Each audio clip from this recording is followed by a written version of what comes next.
वाहेगुरु जी का खालसा, वाहेगुरु जी की फतेह।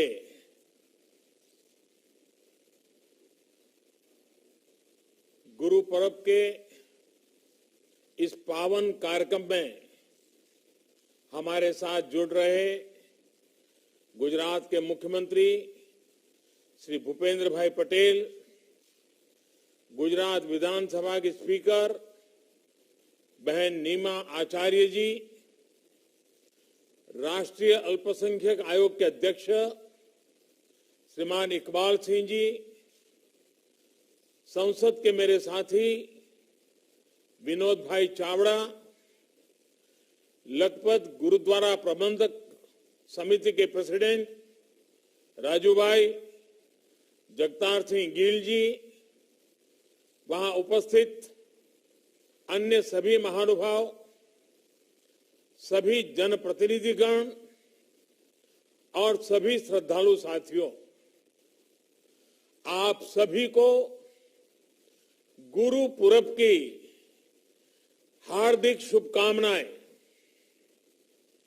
मेरा सौभाग्य है कि आज के इस पवित्र दिन मुझे लखपत साहब से आशीर्वाद लेने का अवसर मिला है।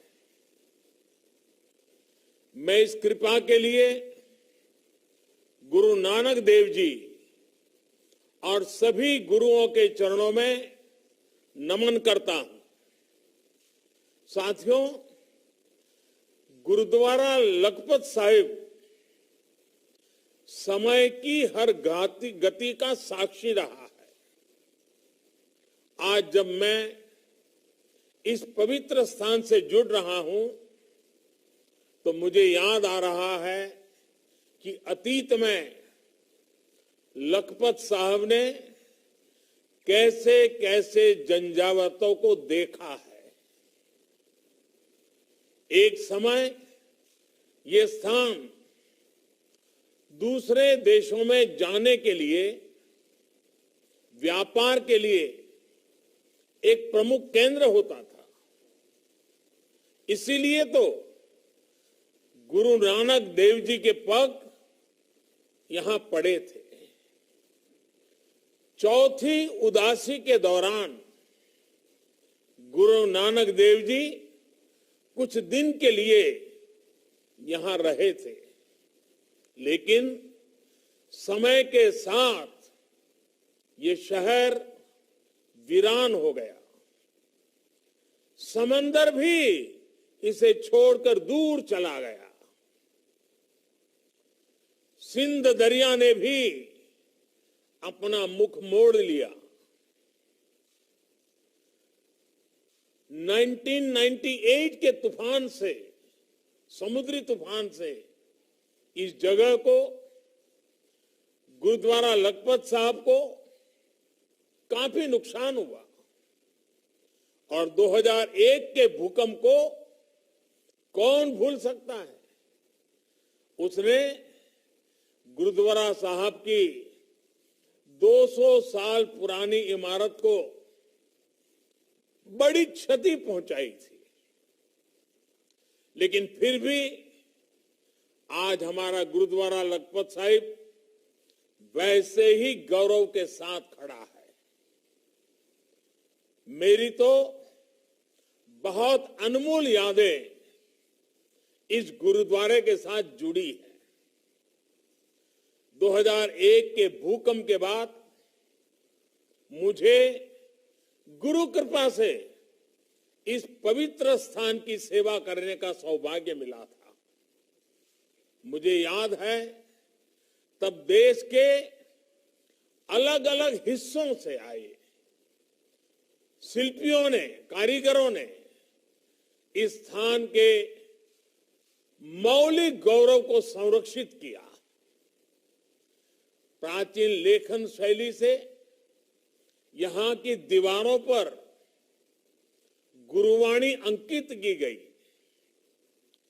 इस प्रोजेक्ट को तब यूनेस्को ने सम्मानित भी किया था। साथियों, गुजरात से यहां दिल्ली आने के बाद भी मुझे निरंतर अपनी गुरुओं की सेवा का अवसर मिलता रहा है। 2016-17 गुरु गोविंद सिंह जी के प्रकाश उत्सव के 350 साल का पुण्य वर्ष था। हमने देश विदेश में इसे पूरी श्रद्धा के साथ मनाया।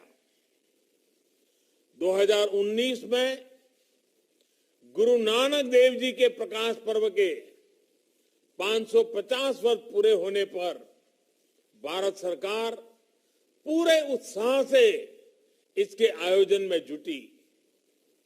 गुरु नानक देव जी का संदेश पूरी दुनिया तक नई ऊर्जा के साथ पहुंचे, इसके लिए हर स्तर पर प्रयास किए गए। दशकों से जिस करतारपुर साहिब कॉरिडोर की प्रतीक्षा थी, 2019 में हमारी सरकार ने ही उसके निर्माण का काम पूरा किया और अभी 2021 में हम गुरु तेग बहादुर जी के प्रकाश उत्सव के 400 साल मना रहे हैं। आपने जरूर देखा होगा, अभी हाल ही में हम अफगानिस्तान से ससम्मान गुरु ग्रंथ साहब के स्वरूपों को भारत लाने में सफल रहे हैं। गुरु कृपा का इससे बड़ा अनुभव किसी के लिए और क्या हो सकता है। अभी कुछ महीने पहले जब मैं अमेरिका गया था, तो वहां अमेरिका ने भारत को 150 से ज्यादा जो भारत की ऐतिहासिक अमानत थी, जो कोई न कोई चोरी करके ले गया था, वो 150 से ज्यादा ऐतिहासिक वस्तुएं हम वापस लाने में सफल हुए हैं। इसमें से एक पेश कब्ज यानी छोटी तलवार भी है, जिस पर फारसी में गुरु गोविंद सिंह जी का नाम लिखा है। यानी ये वापस लाने का सौभाग्य भी हमारी ही सरकार को मिला।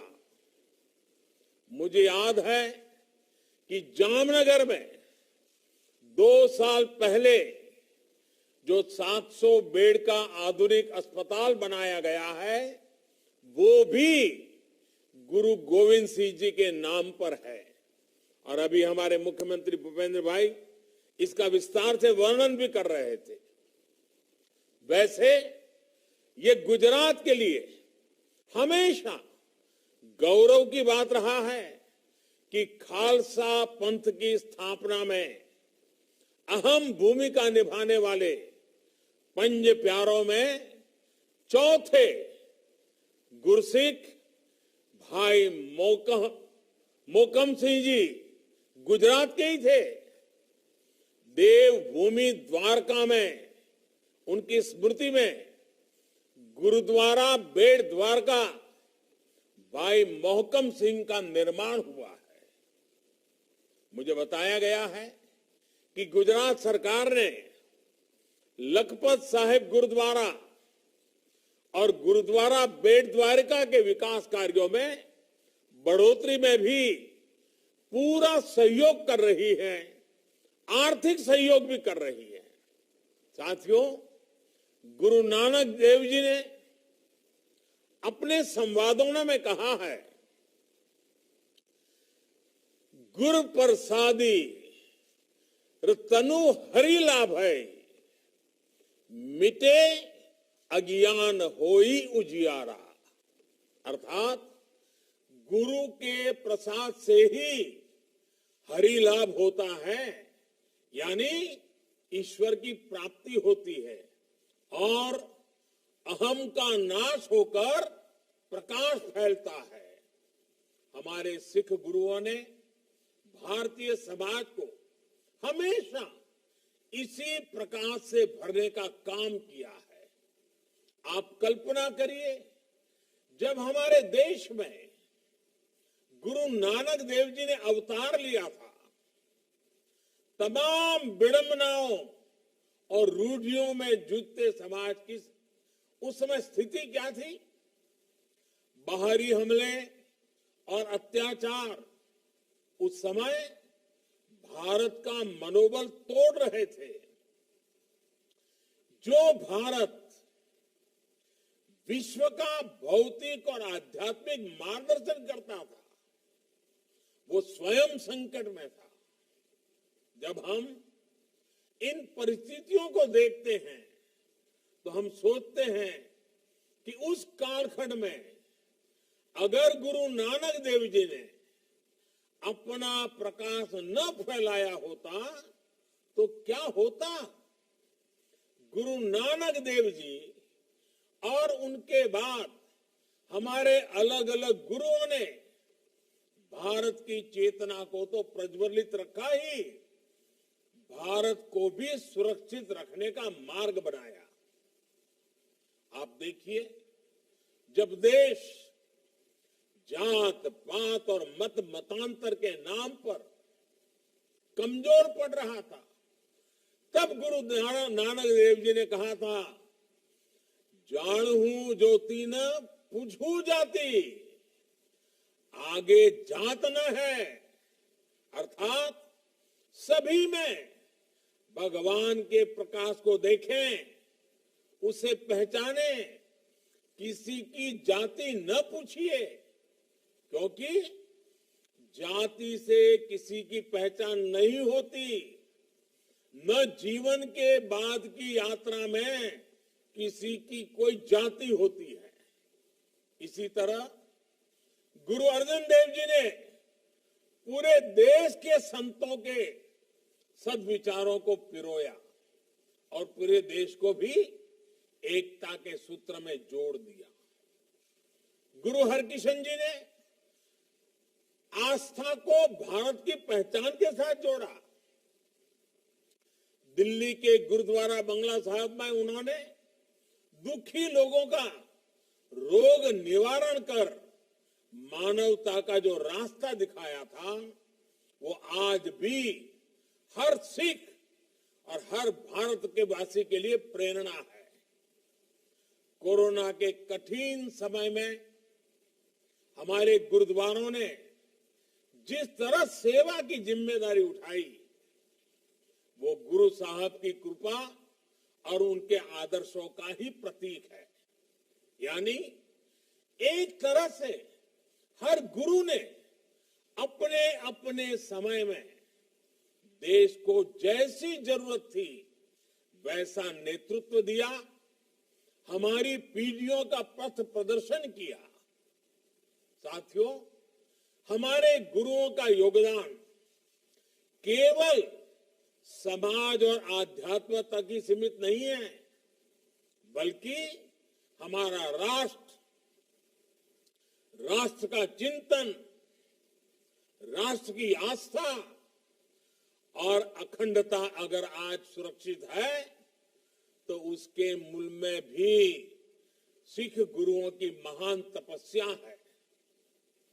गुरु नानक देव जी के समय से ही आप देखिए, जब विदेशी आक्रांता तलवार के दम पर भारत की सत्ता और संपदा को हथियाने में लगे थे, तब गुरु नानक देव जी ने कहा था,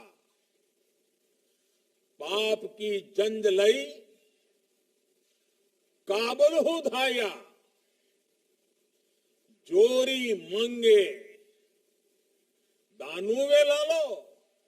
यानी पाप और जुल्म की तलवार लेकर बाबर काबुल से आया है और जोर जुल्म से भारत की हुकूमत का कन्यादान मांग रहा है।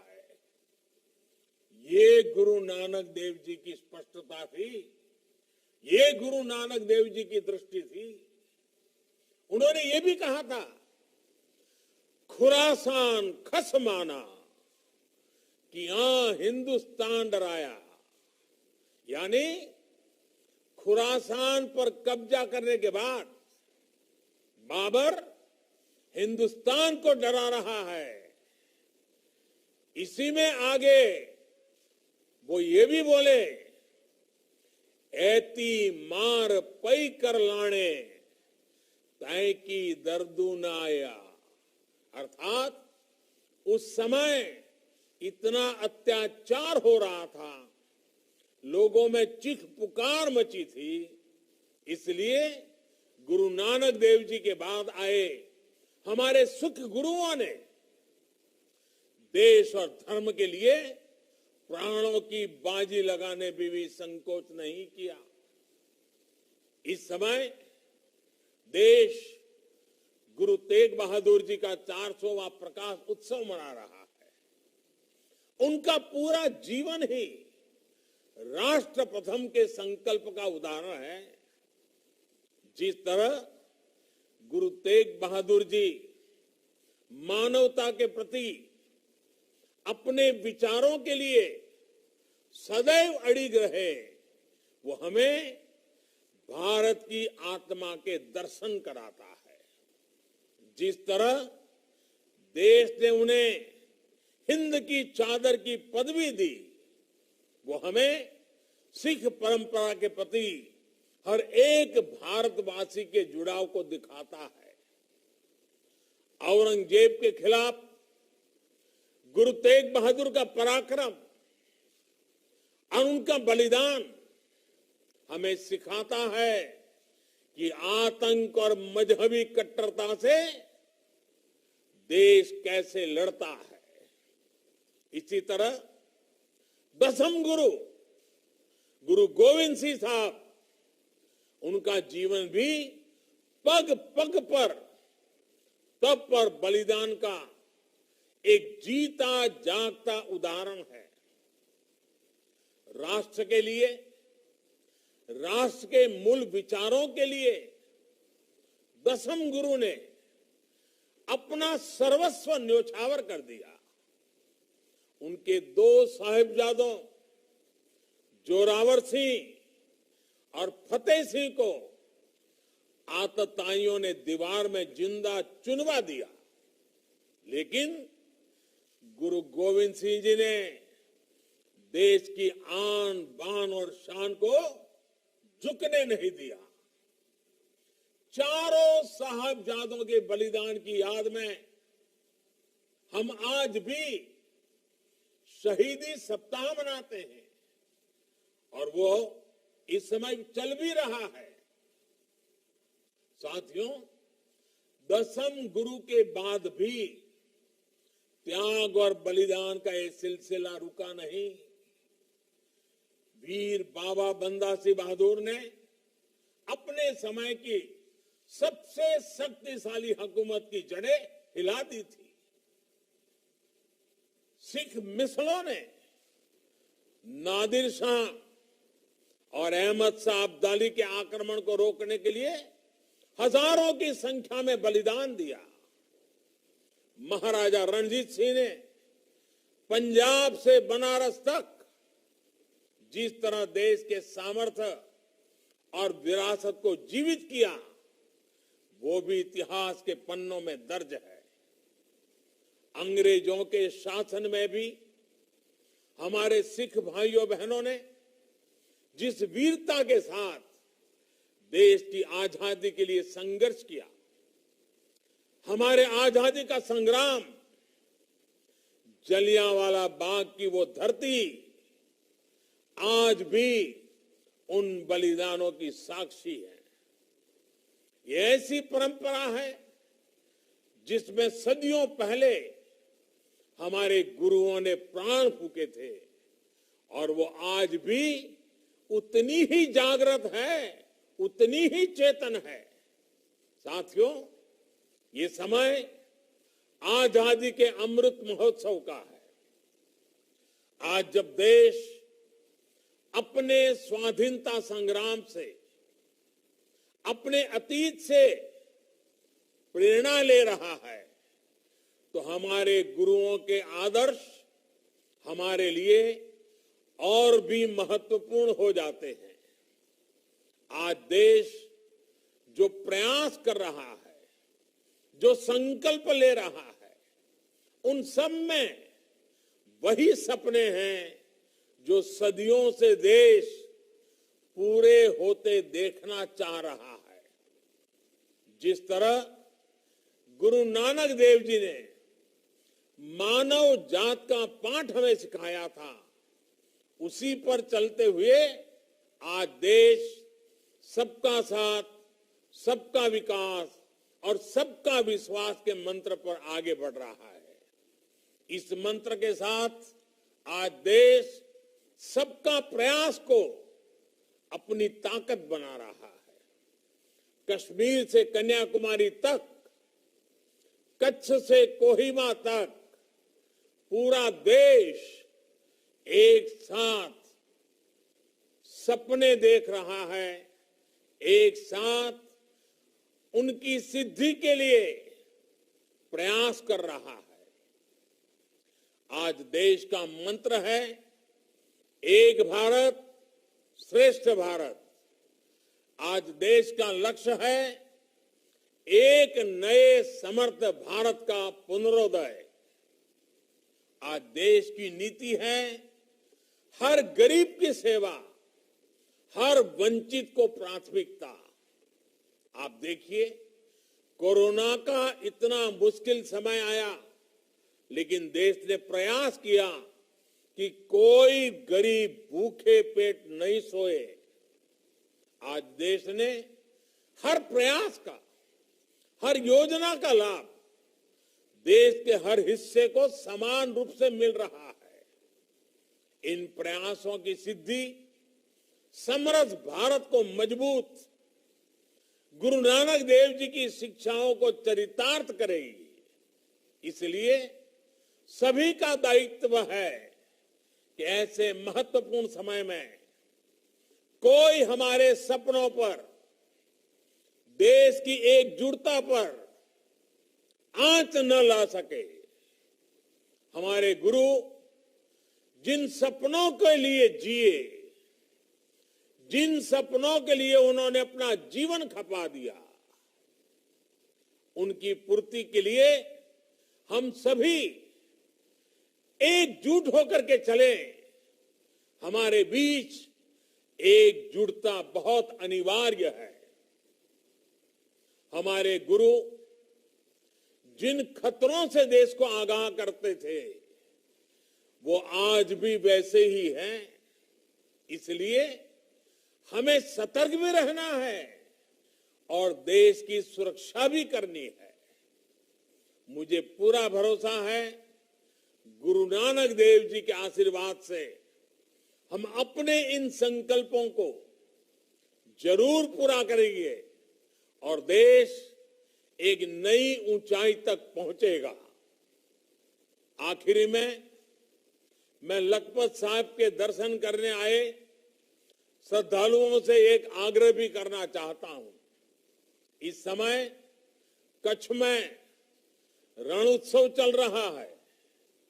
आप भी समय निकालकर रण उत्सव में जरूर जाएं। मुझा कच्छी भा भेण की आयो,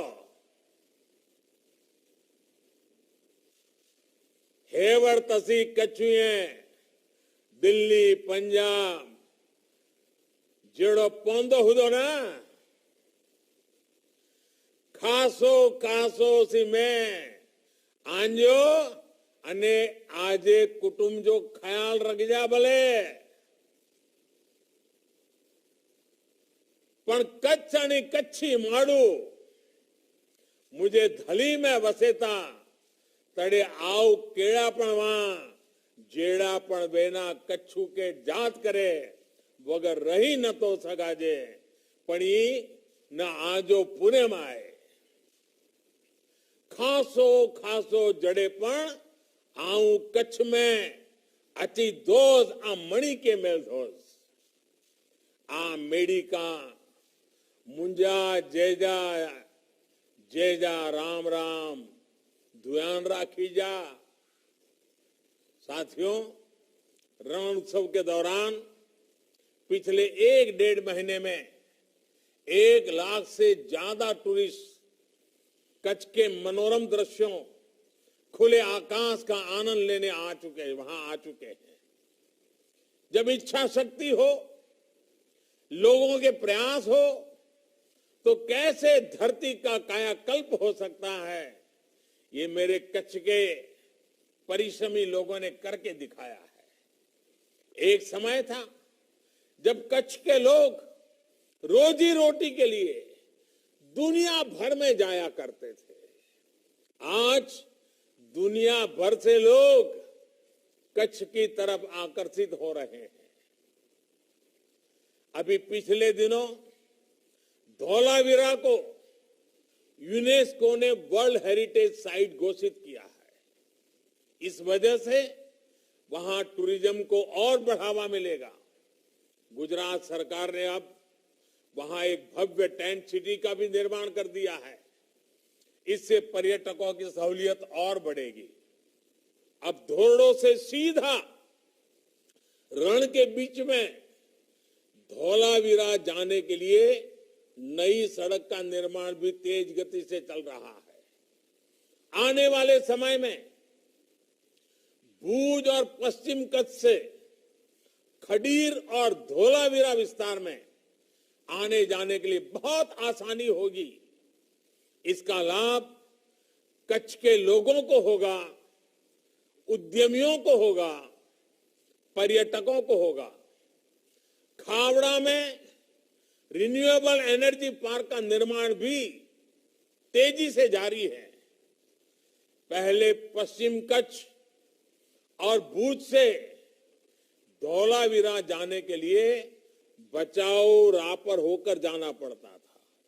अब सीधा खावड़ा से धौलावीरा जा सकेंगे। टूरिज्म को बढ़ावा देने के लिए नारायण सरोवर, कोटेश्वर, माता का मठ, हाजीपीर, धोरडो टेंट सिटी और धौलावीरा, ये नया मार्ग बनने से इन सभी स्थलों में आना जाना आसान होगा।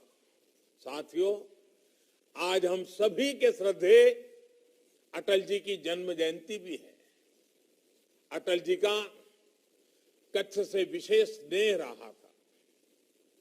भूकंप के बाद यहां हुए विकास कार्यों में अटल जी गुजरात के साथ कंधे से कंधा मिलाकर के उनकी सरकार खड़ी रही थी। आज कच्छ जिस तरह प्रगति के पथ पर है, उसे देखकर अटल जी जहां भी होंगे जरूर संतुष्ट होते होंगे, खुश होते होंगे। मुझे विश्वास है कच्छ पर हमारे श्रद्धेय सभी महानुभावों का, सभी श्रद्धेय जनों का आशीर्वाद ऐसे ही बना रहेगा। आप सभी को एक बार फिर गुरु पर्व की हार्दिक बधाई, अनेक अनेक शुभकामनाएं। बहुत बहुत धन्यवाद।